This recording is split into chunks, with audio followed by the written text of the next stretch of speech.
Good morning, Bismillahirrahmanirrahim, ladies and gentlemen, Mr. President. So, over a few years, we have been seeing patients who have history of glaucoma, and either they are expecting or they plan to start the family, and they always come to you for your advice. And sometimes you wonder what exactly you can tell them. So that prompted me to do this small presentation.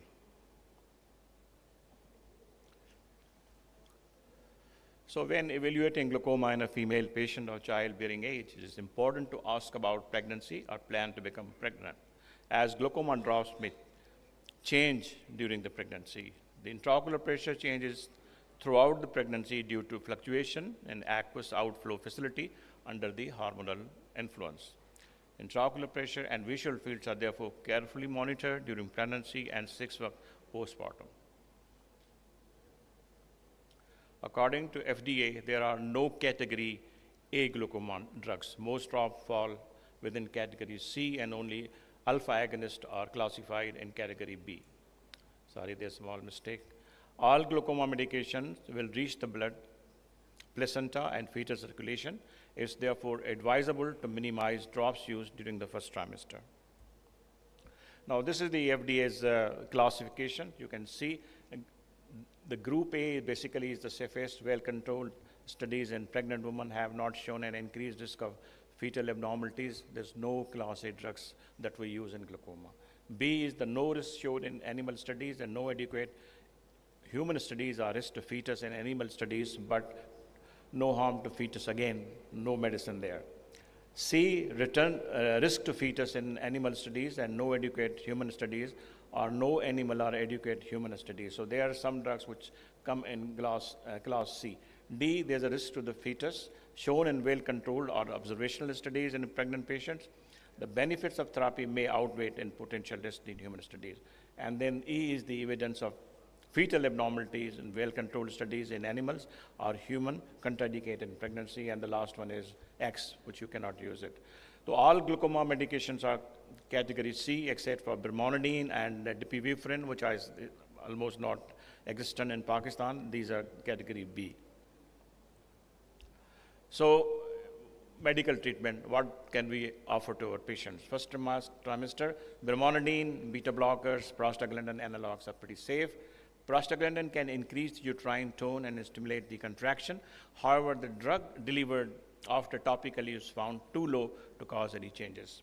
In second trimester, you can use the brimonidine, beta blocker, as well again prostaglandin analogs. Third trimester, beta blockers, prostaglandin analogs. Carbonic anhydrase inhibitors have been reported to cause limb abnormalities in animals, so may be preferable to avoid.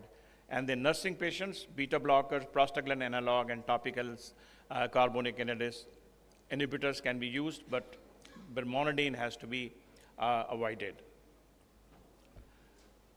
What is the role of laser trabeculoplasty? Now, SLT or ALT can be the first treatment option as it causes minimal risk to the pregnant patient.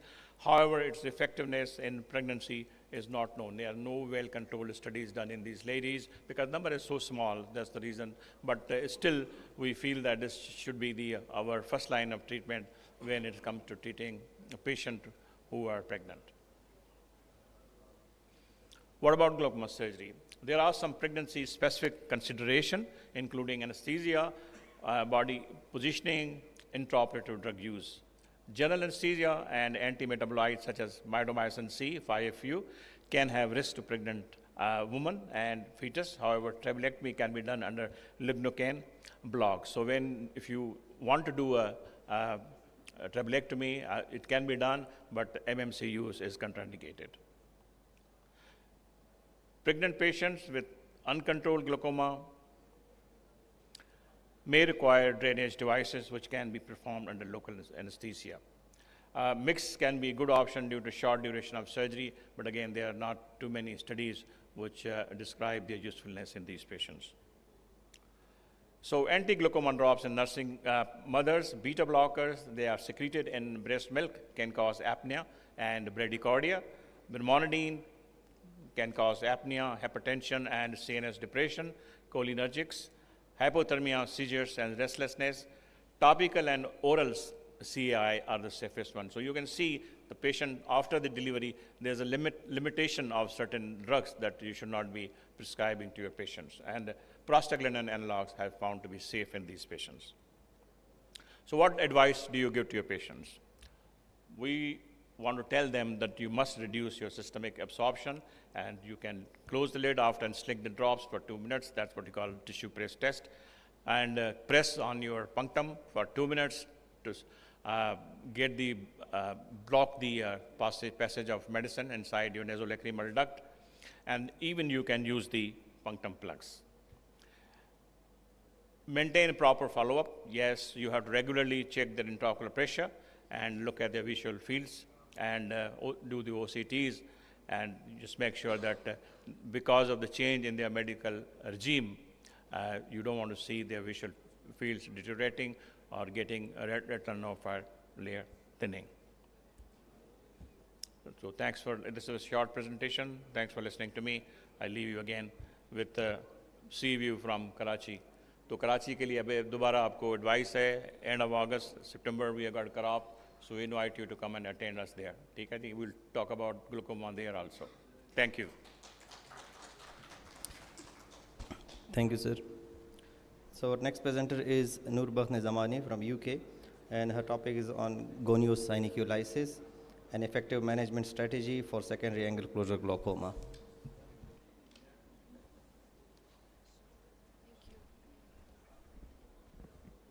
Good morning, everybody. Good to see you again. So my talk today is on goniosyncytialisis. We did this study at Birmingham Midland Eye Center with Mr. Imran Masood. So we analyzed the effect of GSL on secondary angle closure glaucoma. So GSL is basically a method of opening the angles by physically separating paths from the trabecular meshwork under direct or indirect visualization to achieve a good pressure control. It's been widely used in primary angle closure, but there have been limited studies on the role of GSL on secondary angle closure glaucoma. So you can see the paths in this slide. So basically, we physically separate this in this process. Indications may be 90 to 180 degrees of synechia, or even a total angle closure can warrant a GSL. Any level of angle closure is acceptable, acute, subacute, chronic, or even angle closure in presence of plateau iris, or even residual angle closure after iridotomy or argon laser iridoplasty. Contraindications, obviously, neovascularization of the angle, any sort of inflammation, chronic or recurrent uveitis, and eye syndromes. The purpose of our study was basically to analyze the post-operative outcomes on the pressure in secondary angle closure cases, which were refractory to medical therapy. So we treated these with GSL. The method of GSL that we followed was after cataract surgery and implantation of the lens, we injected intracameral myotic like Myocol, and then injected cohesive viscoelastic like Helon GV. And using a direct gonio lens, we visualized the angle and used MSD 23 or 25 gauge microgasping forceps to grab the peripheral iris and pull it centripetally to separate it, so just to open the angle. Here you can see in this picture, I have a video for later on, I'll show you at the end of the presentation. So this is basically a microgasper forceps. We use it to hold the peripheral iris and pull it centripetally to open the angle. So we analyzed this retrospectively using all the details and demographics, and analyzed the IOP trends in these patients. So we had 10 cases in this study, and the causes of angle closure included aqueous misdirection, iris Bombay, iridocapsular adhesions, and some patients after DSEC as well. There were no intraoperative complications. Mean IOP preoperatively was about 34, and mean IOP after 1 year was about 13 millimeters of mercury. So at 1 year follow-up, 50% patients had a pressure control without any medication. while 30% maintain a good pressure with 1 drop. So this is one of our patients. As you can see in the first picture, the angle is totally closed, while in the second picture, you can see a nicely open angle there. So this slide is showing the mean IOP trends before and after the GSL. You can see a significant drop in the pressure after the procedure, maintained at 1 year as well, so that's a very good result. Also, there was a significant reduction in the medications after GSL. So we had some patients who were on maximum medical therapy, and some of them had other procedures done as well, but still they were refractory. However, GSL significantly helped in opening the angle and bringing the pressure down and maintaining it as well. So in conclusion, we suggest that GSL is a very good procedure in secondary angle closure as well, although this has not been studied widely. And we suggest that early consideration for surgery is recommended for secondary angle closure glaucoma. Main take-home message today is, as I said, I've mentioned gonioscopy 3 times for a reason, because you can't do enough gonioscopy in glaucoma patients, in my opinion. So I think we should do it preoperatively, definitely, but in patients of glaucoma, even intraoperatively, that helps us to decide, and also postoperatively, because I've seen people have an impression that pseudophakic patients can't have angle closure. They just assume that it's open, and they don't do gonioscopy on them. I think that's a very great injustice to patients. Any patient who has unexplained raised pressure up for any reason, I think the first thing I would do is a gonioscopy. You should always do gonioscopy in patients when you're in doubt, or even regularly, I would say. I think Rashid has a good course on gonioscopy today, so I think I'll suggest that we attend that as well. So any PAS greater than 6 clock hours preoperatively, we should do a GSL. If there's a PAS greater than 4 clock hours after the lens remover, we should do GSL as well. So it's a safe and effective procedure in treating angle closure, as our study shows. So this brings the end of my talk, but I do have a few videos. I think we missed out on my video from yesterday for the eye stent, so I'll just briefly show you that, and then I have a video of GSL as well, so I'll just try to squeeze both of them in. Meanwhile, if you have any questions, please feel free to ask me.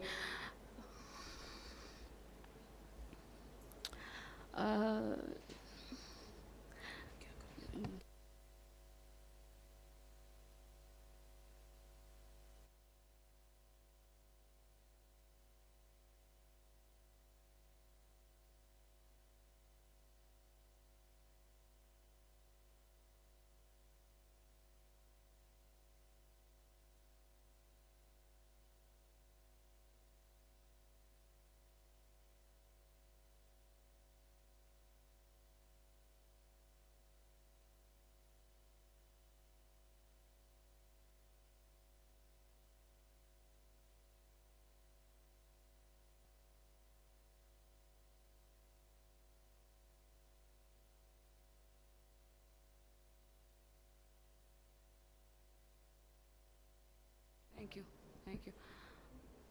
So I'll just show you the eye stent video from my yesterday's talk, which was missed, unfortunately. So this is my patient. You can see a widely open angle there. So this is, I'll just show you the implantation of the stent. So basically, after the lens implantation, we use Helon GB, or a cohesive viscoelastic, to deepen the angle, and then we place this lens on the eye. We tilt the patient away from us, and then also tilt the microscope at 45 degrees towards ourselves. We're doing this temporally, so I usually operate temporally, and I think most glaucoma surgeons these days do that as well. And this is the injector for injecting the eye stent. So you'll see it in a minute. So you can see that's a very beautiful implantation, and two clock hours. So usually there are 2 eye stents in one injector, and we implant them 2 clock hours away. So that's from yesterday.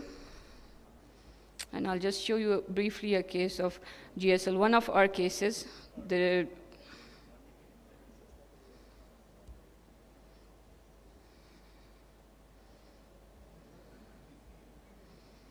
this is taken from Mr. Masood's YouTube channel. The reason why I took this from his channel is because this is one of the cases from our study, actually. So the initial bits are about the same as we do the stent. We tilt the patient and tilt the microscope and then place the gonial lens on, and then he's using a microgasping forceps. So you can see the angle is closed there, and he'll gently just grab the peripheral iris and pull it centripetally centripetally, basically. So that will open the angle very nicely.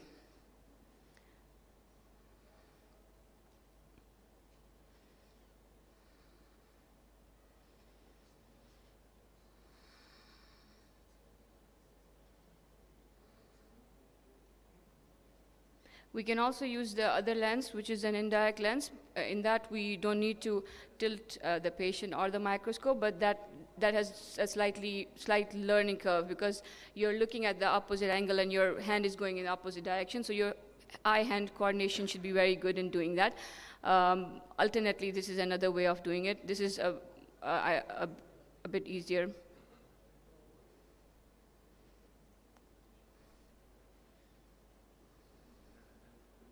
So you can see the angle is opening up nicely. The only thing with doing it this way is it may be a bit challenging when you're approaching the temporal side, because you really have to do another incision and go from the other side to do it.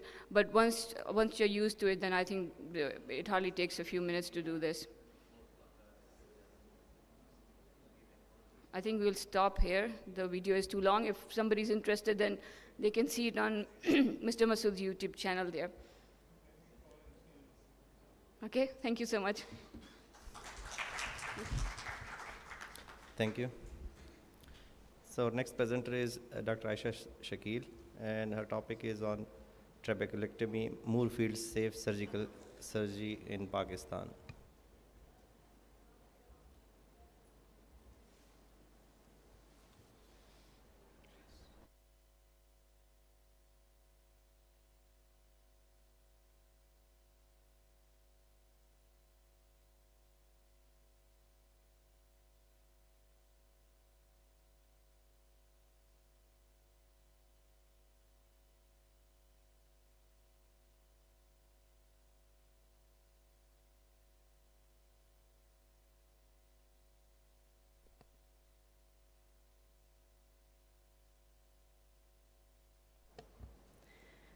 जी अस्सलाम वालेकुम।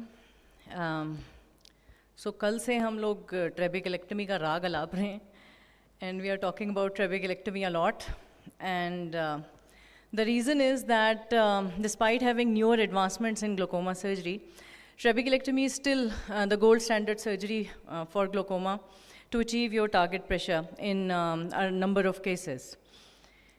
So it's a very unique surgery in the sense that inhibition of healing actually enhances the success of this surgery. And this surgery fails when the wound or the fistula heals. The conventional trabeculectomy has a substantial risk profile, and complications like hypotony, endophthalmitis, and bleb-related complications, they are all side-threatening complications. So this enhanced trabeculectomy system, or Moorfield safer surgery system, is a system of surgery which has evolved over the period of years based on sound scientific knowledge at Moorfields Eye Hospital. And the system basically aims to preserve vision by preventing complications and achieving the target intraocular pressure. So yesterday we had a detailed session in the morning as well as in the afternoon as an instructional course. I'll just show you the surgical technique to just revise those steps for those who were not present yesterday. So a corneal tractional suture is basically preferred in this technique. And then the conjunctival flap is fornix-based flap, where gentle dissection is done about 10 to 15 millimeters on both the sides. Then the antimetabolites, which is the mitomycin C, is applied over a wide area around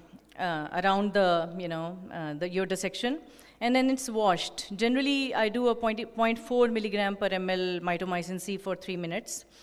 Then we make the scleral flap, and a rectangular scleral flap is preferred.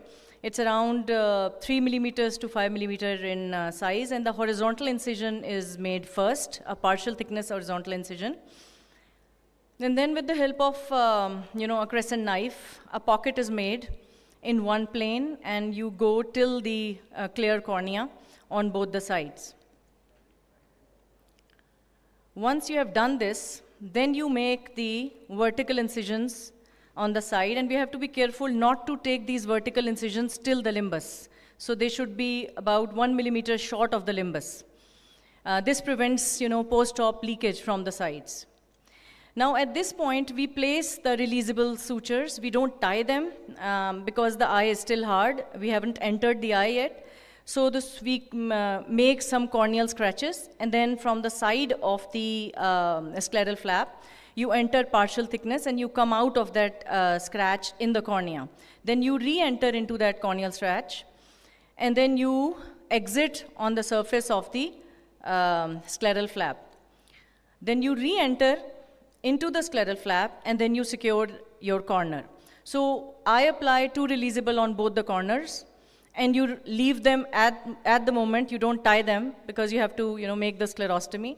So this is the second releasable that we are pre-placing. The purpose of doing it at this point is that the eye is generally soft once we have done the paracentesis.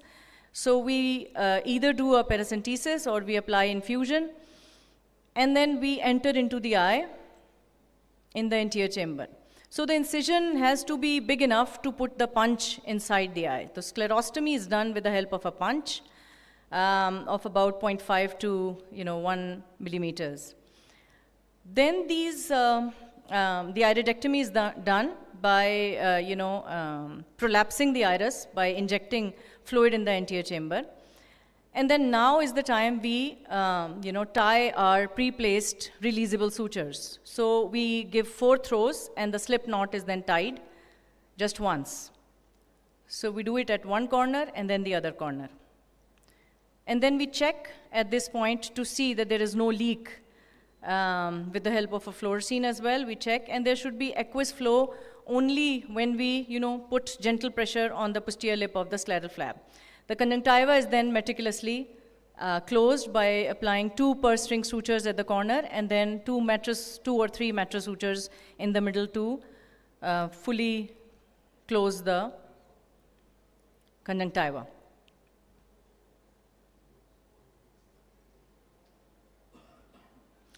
So post-operatively, the bleb, there are multiple bleb manipulation techniques. So bleb massage is done.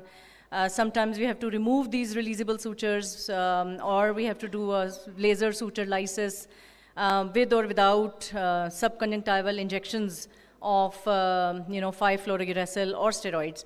Or sometimes needling is also required. So I'm not going to go into the details of this because we have an instructional course on the bleb manipulation technique later on. So we did an audit of our, surgeries here in Pakistan, and all the surgeries were done by this system. And we wanted to see our complication rate and our success rate. And what we found out is that our complication rates were a bit higher compared to the complication rates which were mentioned in the Moorfield Safe Surgery System. So we had hypotony and endophthalmitis, and even one case of suprachoroidal hemorrhage, which was significantly higher than the actual Moorfield Safe Surgery System publication. So the success rate was also low compared to that, system claimed by the Moorfield Safe Surgery. And our success rate was around 82% compared to 96.7% of Professor Penko in his paper. So what was the reason of our slightly higher complication rate and low success rate? So maybe our, basically our sample size was low compared to their sample size, so that is one reason. Once, you are doing it on a larger population, the success rate is likely to increase with comparable complication rate. And the other thing is that the success rate of this surgery is strongly dependent on patients' compliance in the post-op period, which is low in our part of the world due to many factors like illiteracy and access to healthcare. So maybe this is the reason that, because of the low patient follow-up and not routine follow-up, they were not able to come at the time where we wanted to intervene post-operatively. So this doesn't mean that the surgical system is not, sound. This surgical technique has a very sound scientific basis. So I think when the above mentioned problems are addressed, the success rate of this surgery is likely to improve. So with this, I would like to conclude my presentation. Thank you very much for the patient listening. I think question answers will be in the end. Okay, thank you. Thank you, Dr. Aisha. So our next presenter is Professor Afzal Bodla, and his topic is on micropulse transscleral diode laser, non-invasive alternative.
Bismillahirrahmanirrahim, with the name of Allah, the most beneficial, the most merciful. We have been talking a lot about the trabeculectomies, but we have been looking for some procedure which can be alternate of trabeculectomy with the less complications and can give a good control of intraocular pressure, and that is the micropulse transscleral diode cyclophotocoagulation. With the help of Pakistan Glaucoma Association and under the Pakistan Glaucoma Association, I have built up a center of excellence at Bodla Eye Care, which is also providing the research center. And as we say there, don't let glaucoma darken your life. The aim of the Pakistan Glaucoma Association is that we must have some excellence center and research center which can be oriented with such topics which could be beneficial in the coming time and can save the vision. We have the traditional transscleral diode cyclophotocoagulation and the micropulse transscleral diode for photocoagulation. The main difference between these two is then when you are using the conventional one, and that will reduce the production of the aqueous from the ciliary epithelium, but at the end you get complications like phthisis bulbi, the uveitis and other complications, while the micropulse is providing the application in the form of pulse and having a cool periods with the energy delivered, and that gives rise to a reduction of intraocular pressure. Now, the other methods we have got the argon laser trabeculoplasty, the selective laser trabeculoplasty, and we can compare these procedures and we can choose the one which is the less complications. Now this is the power mode, then we have the applied energy and the time duration. There are three things. Now this is a short history of the micropulse transscleral. It started in 1972 and now the transscleral came in 2010. So far at our center we have gotten about 40 cases, and I'm giving over here the data of 20 eyes. The upper picture there shows the MP probe and the lower picture that shows the G probe. MP probe is used with the shorter pulse duration and having cool periods, while the G probe that is used in cases of the rubeotic glaucoma. The mechanism of action is the lowering the intraocular pressure by contracting the ciliary muscle, rotating the scleral spur posteriorly, and that increases the uveoscleral and trabecular aqueous outflow. The micropulse delivers a series of repetitive short pulses of energy alternating with the rest periods between pulses. This is thought to allow for a cooling period with the thermal disruption between the bursts that potentially minimizes the collateral tissue damage. So we have to give the retroberberal injection for the purpose, and then as we know, this is an ongoing study, and whatever I am presenting over here, that is about only 20 eyes. The aim of the procedure is to have a reduction of more than 30%.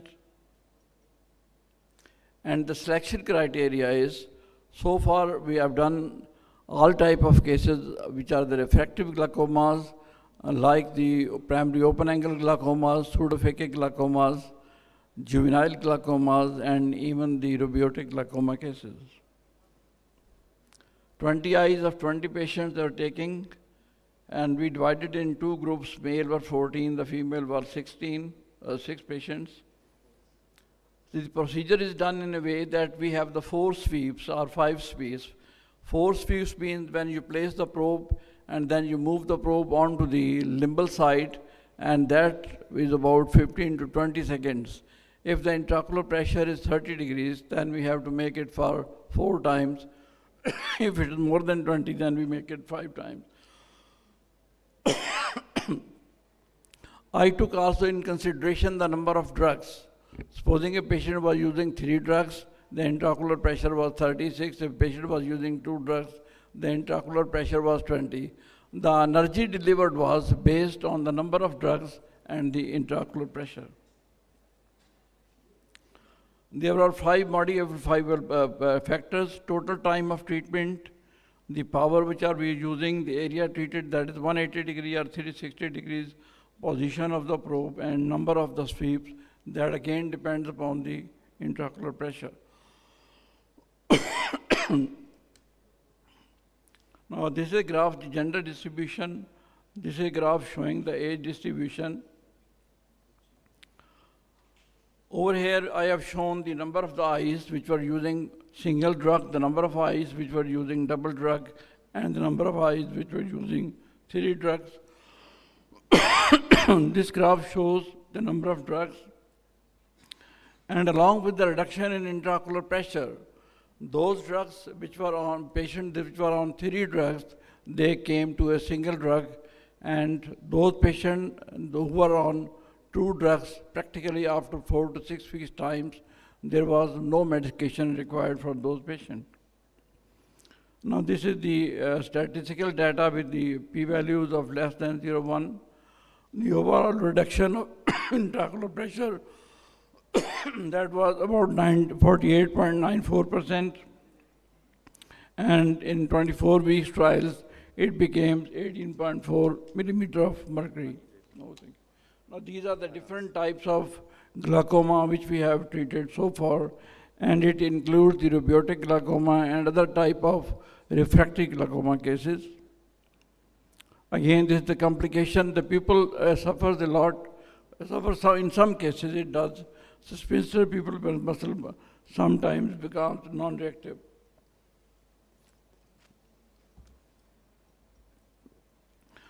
Now, what we have started from last few months, that we have included other cases like those patients which have undergone the trabeculectomy, which have sealed bleb, and those patients are being treated similarly. And this laser can be used on the seeing eyes. So far I have done about 4 cases which were on 2 drugs. Then they were stabilized on the micropulse. After stabilization on the micropulse, their phacoemulsification was done, and they are fine with the intraocular pressure, and there is no need for use of anti-glaucoma drugs. So the conclusion is our results show safely that we recommend that micropulse transcleral significantly lowers IOP in cases of moderate to advanced refractory open-angle glaucomas, and this includes the all type of glaucoma, and the reduction in intraocular pressure that is about 18 to 8.4. This is the video. Now this patient I did about 2 days back. This patient has a scarred bleb.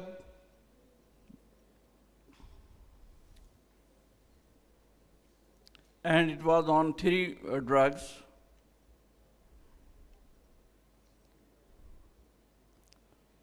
So I first marked the trabecular area, which was a sealed or fibrosed.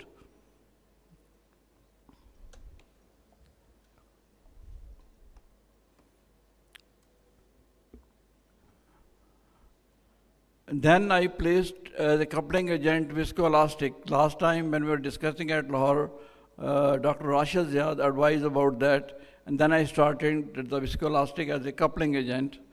So then we move on towards the 3 o'clock or 9 o'clock position, and this is the way how we make the sweep in a case with a scarred bleb.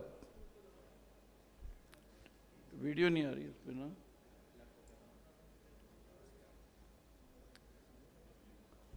Kindly video को जरा please कीजिएगा play.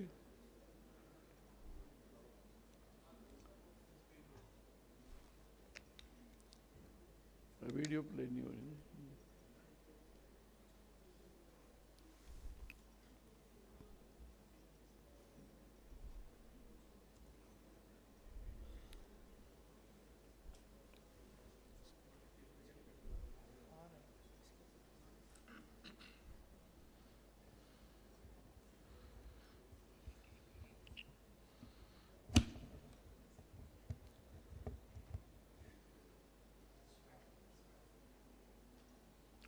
जी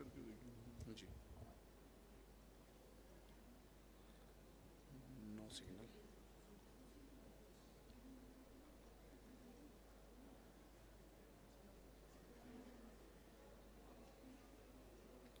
आपके सारे system के अंदर कभी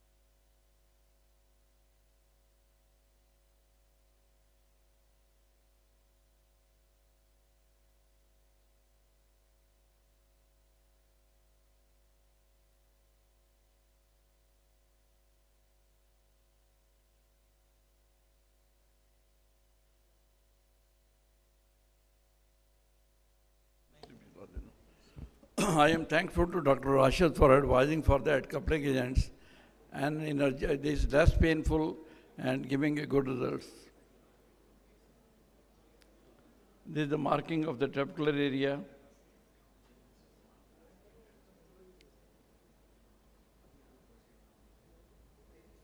Then placing of the drop of viscoelastic, then applying that. Now this was a patient of pseudophakic glaucoma with a scarred bleb. And he was on 3 medicine. We stopped with the prostaglandin on the first day. Within 4 weeks' time, we will be starting the 2nd drug, and probably he can continue on a single drug.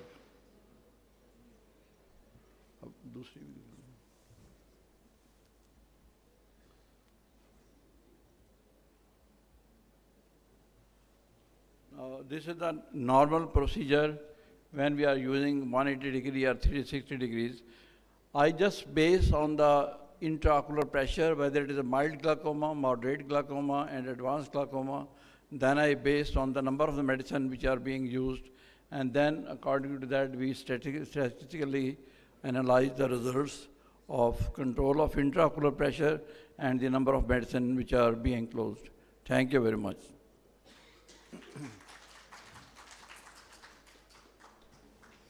Thank you, sir. So our next presenter is Dr. Babar Elahi, and his topic is on selective laser trabeculoplasty. Does it work? The evidence behind the myth.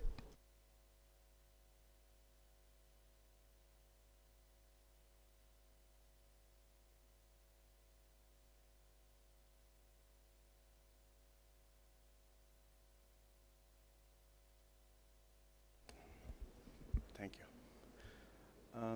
Bismillah ar-Rahman ar-Rahim. Good morning, everybody. So I had my name is Babar Elahi. I'm an eye surgeon. I was sitting with Dr. Naeem, who used to be my, teacher here, professor. I'm currently in UK. I work as glaucoma consultant, and I'm also a chief of surgery, so I do a lot of management work. So I have this discussion on SLT, so I'm going to whiz through a lot of things here, because talking about glaucoma, you won't be in this room if we are not talking, you don't know about glaucoma, so let's not go into that. But while these interesting presentations were made, and interestingly, micropulse, Dr. Bodla, I do it, and I do it a lot, and it works very well. And it's a very good non-invasive. This sits in between your medications and before you take a patient to a theater. A lot of myth has been around, does it work or not? And I had a lot of colleagues who would come to me and say, well, it doesn't work. It doesn't work because you don't use it rightly. You give it to your residents that you don't train. If you do it rightly, if you look at the bubbles that are produced during the procedure, it works.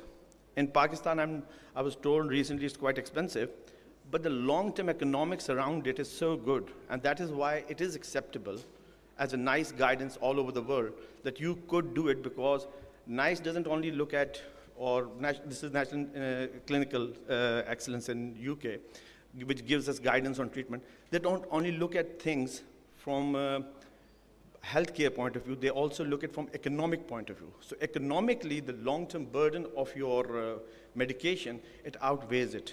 So I'll try to keep it as short, but to the point of what I needed to deliver the message on. So the first time it was introduced by Mark Latina, I had the privilege of working with him or working under him.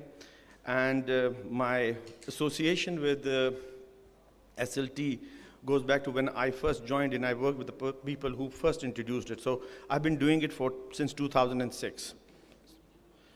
So it works very well for open-angle glaucoma and also in ocular hypertension. A lot of people would tell you different mechanism of actions. So my talk is based on a lot of evidence. This is all through the literature, whatever the evidence around it. My own take on this is we don't know how it works, okay? Everybody would tell you another story. If you look at, and these are very, very peer-reviewed journals which will tell you different stories. So what exactly works on it? There is, some people say there's a photothermolysis, there's a cytokine theory, but exact mechanism, and I can tell you, Dr. Bodla, micropulse, nobody knows how it works, to be honest. This is so true, but it works. That's the key point. How it works, we will find out maybe later. So I put a lot of different studies, quoted different studies, which would tell you how it works and what are the different mechanisms. But my personal take-home message is, I don't know how it works. I do tell my patients that it causes a thermal reaction. It doesn't, so that it opens the drainage pathways. And that is the kind of information your patient needs to know. What are you trying to achieve in this? So skipping through all of this, how I choose my patient. I choose my patients, or the patients are generally broadly chosen on 3 types. There are 3 ways of looking at, when a patient of glaucoma comes to you, you look at to them from 3 point of views. Basically, is this patient on medication? Is this patient's medication working? Or does this patient need medication? So these are usually broadly, a patient comes, we say, should we treat the patient or not? So the first group that you look at is the primary therapy. That this patient walks into you, has not had any treatment ever, you have an absolutely good opportunity, and that's the peak opportunity that you could have to give this patient a chance of never going on drops. Ocular hypertension patients, this group works very well. And LIGHT study has shown it, and that is why NICE has recommended it as first line. So in UK now we have to offer every patient which we diagnose as glaucoma, whether they want to have SLT. If they say they don't, then we offer them drops. The second group would be patients already on the treatment, and you do it as adjunctive therapy. You add to it. You have different options, but that is one you could do. So you are patients on monopost or other drops or latanoprost, and then you want to add one more drop to it, or add this procedure to it, sorry.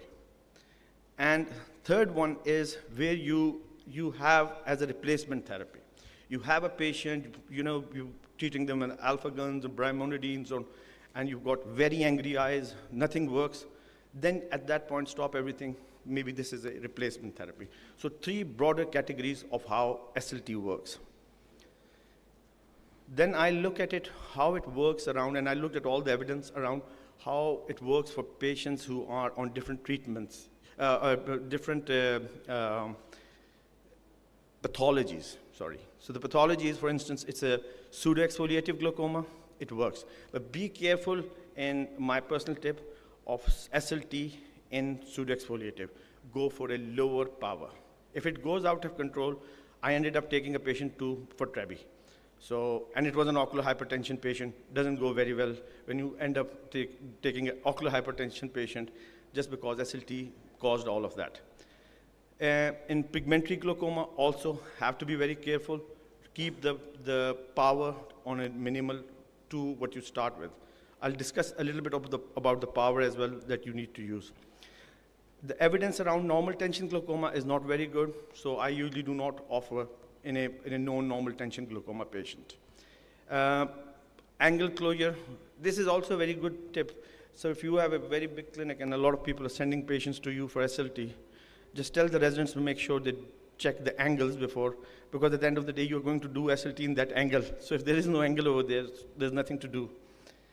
And also, it is very good for steroid responders. So if you have a short term, and there was a very good talk on pregnancy and glaucoma, that it works very good in those scenarios because you are not causing anything pharmacologically. Contraindications are written here. Basically, if you can't see the angle, anterior synecdoche, corneal opacities, poor patient cooperation. I don't do it for new vascular glaucoma or congenital glaucoma. And not for the uveitic glaucoma, I'm sorry. This is the operative technique that I use. Basically, I always give iopidine and pilocarpine 2%, so that if there is an opportunity for the angle to open, it will give me a good opportunity to do the procedure. And the spot size is already fixed.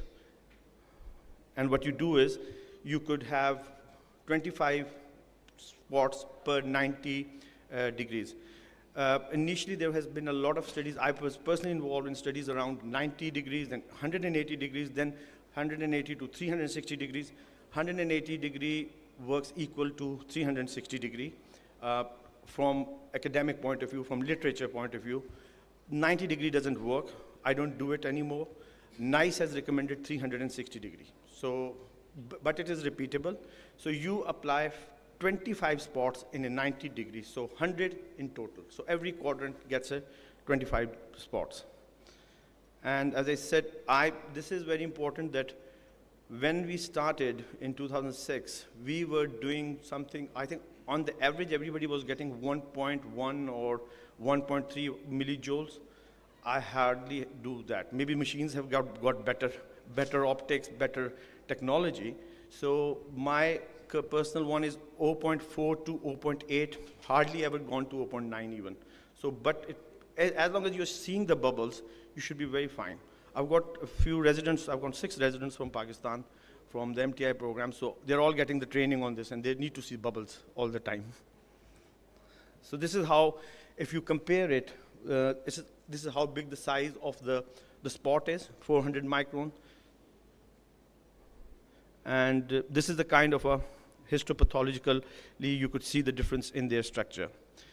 So as I've just mentioned that it doesn't work for 90 degree, 180 is equal to 360.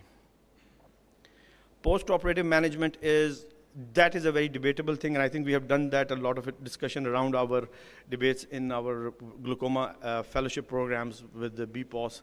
And I give patients anti-inflammatory. And there are people who do not give it because they want to generate that response. But there are pros and against in both of them because you could cause fibrosis and scarring. So I'm not brave enough not to give somebody a drop for a couple of days. So and I haven't seen any poor responses. If I'm getting good responses, so why wouldn't I? So I use Acola for this. So, and outcomes, coming to the last bit, because I was conscious about the time, so I'm just whizzing through it. Outcome is basically the main, there has been many studies, but light study or light trial was the main one around it, which is the laser trial. And Dr. Ansari this is the one group which has looked at it, and they have shown that it goes up, the success rate is around 72%, but if you check the literature again, there will be people who would tell you the success rate is around 20–25%. So, and these are all valid studies from very big institutions. So, but on the whole, it is acceptable that it works, and it works around 60 to 70% of the patients. So, this is a slightly important topic because we never talk about this. I do only one eye, and that's a lot of people say, why do you do that? But I do it, we do it in Birmingham, we also do one eye. The reason for that is you could have complication. And if you have a complication, and you have a complication in a patient who's just having an SLT in both eyes, I think that's not fair, and you could have a bilateral, blindness. Even if transient is a very, very anxiety kind of a status for anybody to be. So these are some of the mild ones. You could have mild redness, discomfort, IOP spike, you give iopidine afterwards. But there are some which are quite significant, especially on the endothelial decompensation. And the more ones which have been reported, which is really severe, are severe bilateral uveitis, lamellar keratitis. People have reported even choroidal effusion. So there is some reference to the papers which have reported choroidal effusion. So in conclusion, it's a good procedure, it's a safe one, but be safe when you're applying it. And I do it at all times, and if for the cost effectiveness of it, if somehow we could get this more in SLT machines around here, it'd be very cost effective for Pakistani population, because that takes the burden of those medications that you have to buy. Thank you very much.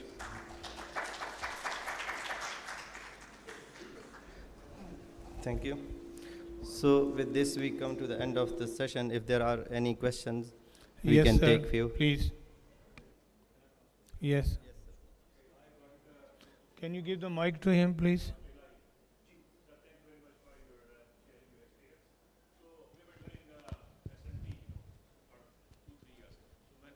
Question to you is, number one, are you looking at patients' corneal endothelium? Because recently there's a paper out that endothelium, although they say that it recovers after, but there's a case there that is totally done with.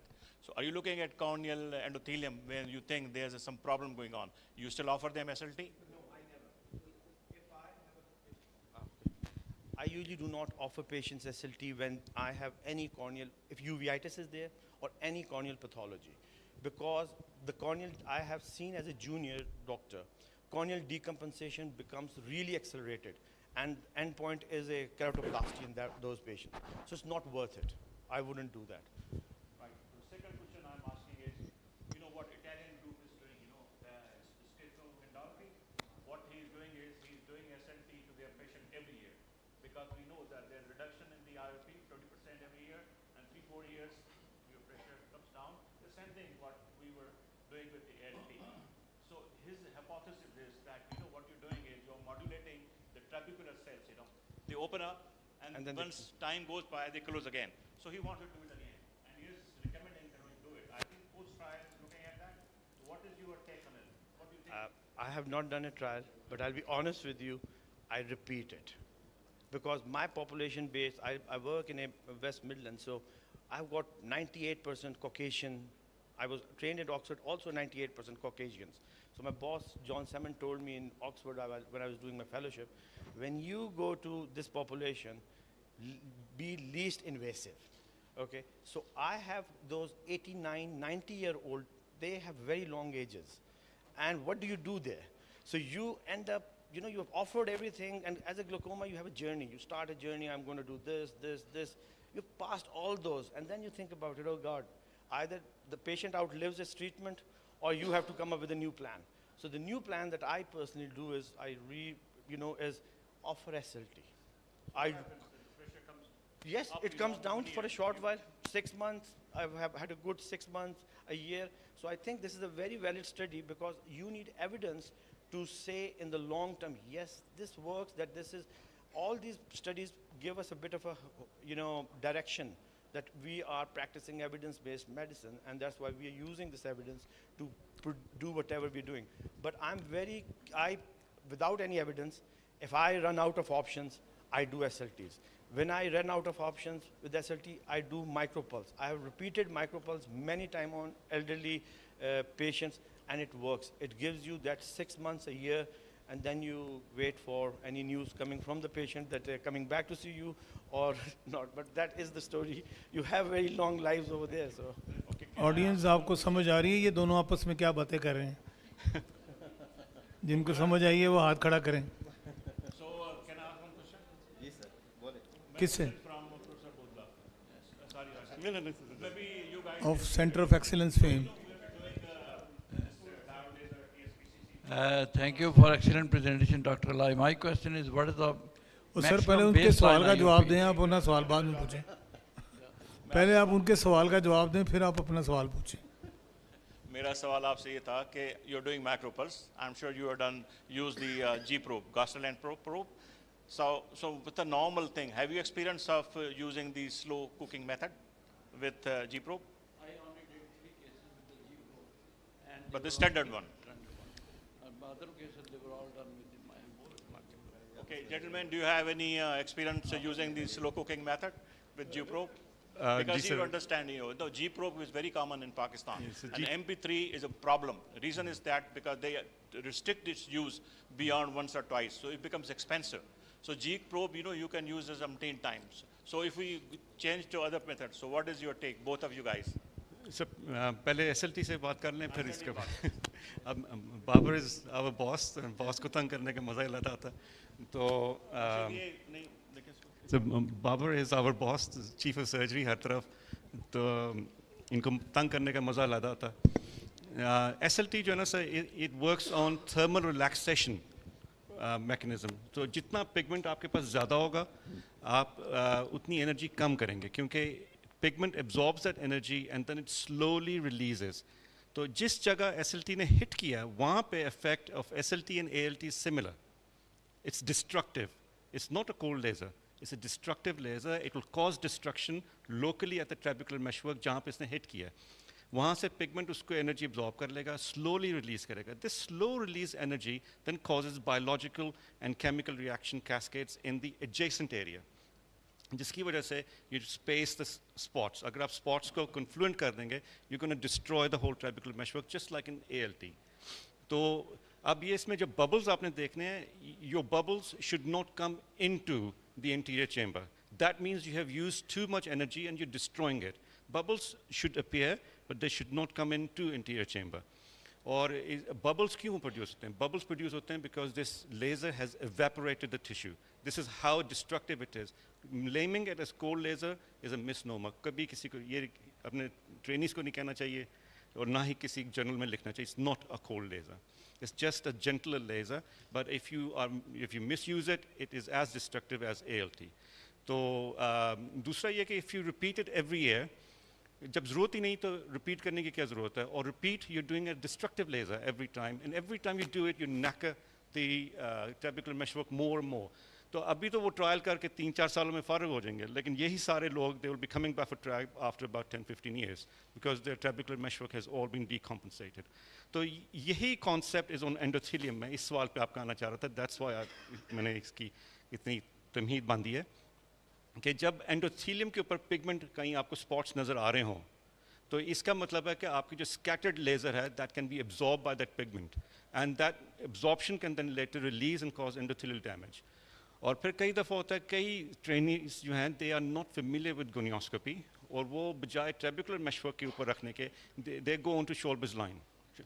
जब वहाँ पे जाते हैं then वो वाले cells जो हैं they can destroy the endothelial cells on that side, they drop off, उसको कवर करने के लिए नए सेल्स आते हैं, there is no platform to stay, the cells keep on dropping off, तो फिर corneal endothelium it starts to decompensate. लेकिन if you see pigment on endothelium, don't do it.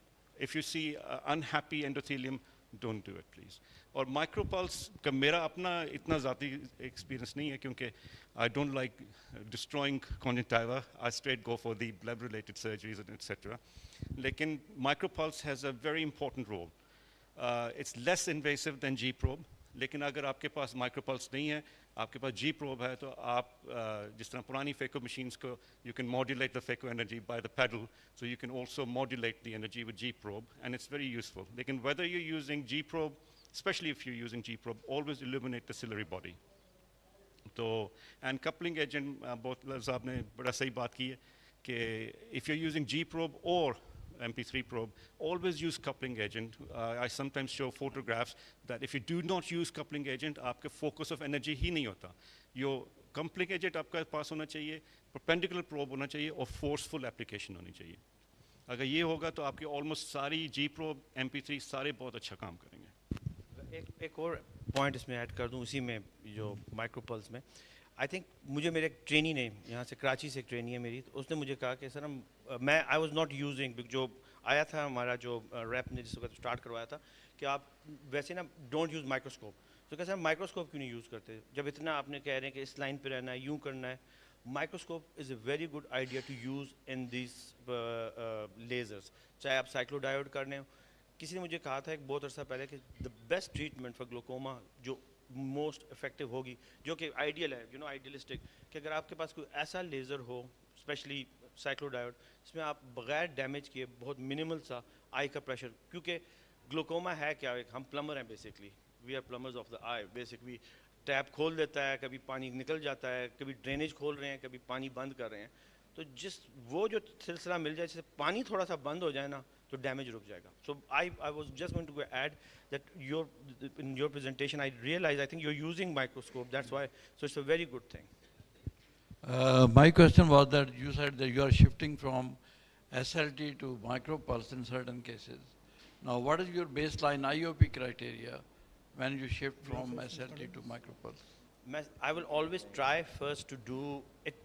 It depends upon a patient selection in terms of, अगर आपके पास एक ऐसा patient है जो कि लॉन्ग टर्म ड्रॉप्स पे है और ये एक बिल्कुल खाली pressure, I don't treat pressure to be honest, I be very honest with you, after 3 fellowships I have learned one thing, you don't treat pressures in glaucoma, you only treat, you are treating optic nerve.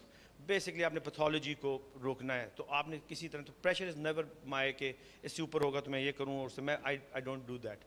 But what I would do is कि मैं patient selection होगी कि इस patient की कितनी मेरी अभी दोस्ती रहनी है, अभी मेरी इसके साथ कितनी जर्नी है। अगर मैंने सारे ही आर्मरी पहले दिन ही लगा दी तो फिर मैं क्या करूँगा, चले मैंने अगर उसको आज ट्रेबी भी कर दिया, ये भी कर दिया, फिर मैं क्या करूँगा। बट एट सम पॉइंट मैं जितनी प्राइमरी ट्रेबी करता हूँ, मिडलैंड्स में I think I do most trabs, मेरी मेन प्रैक्टिस है ही ट्रेबी, मेरा थिएटर बड़ा ही ट्रेबी से होता है, क्योंकि मुझे ये इस पर एतबार है कि ट्रेबी से बेहतर कोई प्रोसीजर नहीं है। पर आप 89 ईयर ओल्ड को बाद को चले एज भी निकाल लें, आपको पता है कि उस पेशेंट की ट्रेबी फेल्ड हो चुकी है, then micropulse become very effective. और but you have to realize कि SLT जो इस जगह पे था ना जी, वो भी नीचे आ गया। क्यों? आपने कहा कि ड्रॉप से भी पहले इसको दे दें। जब आपकी वो फर्स्ट लाइन वो बन गई है तो फिर सेकंड लाइन आपकी माइक्रोपल्स होगी। तो आइडिया ये है कि आपने पहले SLT ट्राई कर लिया, अगर नहीं हुआ तो आप फिर थिएटर लेके गए, और अगर वहाँ पे भी नहीं हुआ तो फिर आपने मतलब ट्रेबी की तरफ ले गए। मेरी प्रैक्टिस ऐसी तरह होती है। Thank you.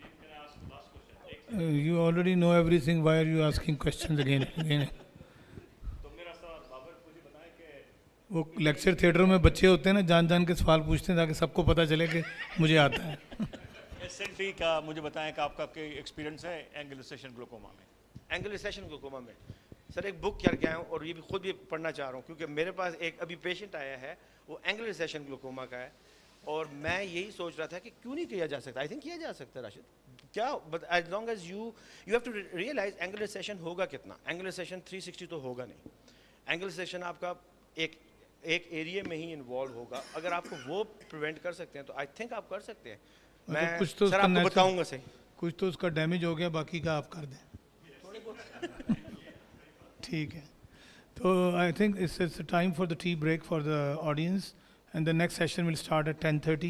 Please join in the next session. Thank you very much all the presenters and the audience for attending this session. It was a very lively session.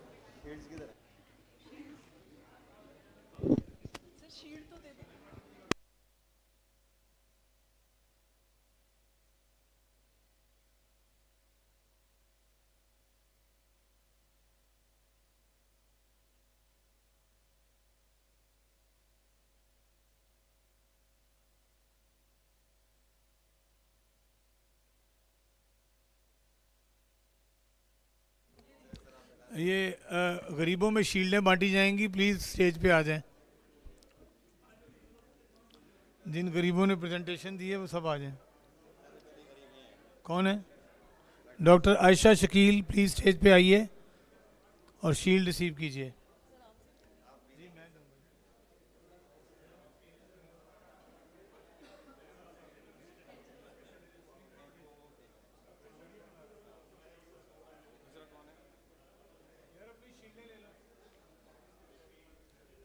Doctor Babar Ilahi, shield.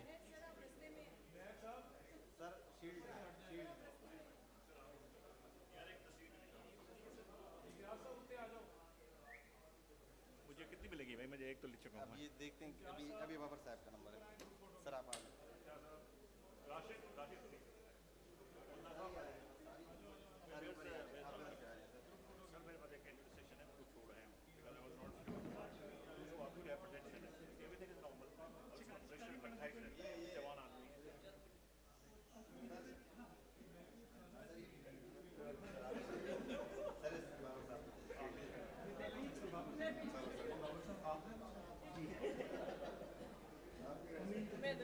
अगला कौन है? उस्मान नहीं आया, absent है। और नूर doctor नूर किधर है? अच्छा, मैं उधर।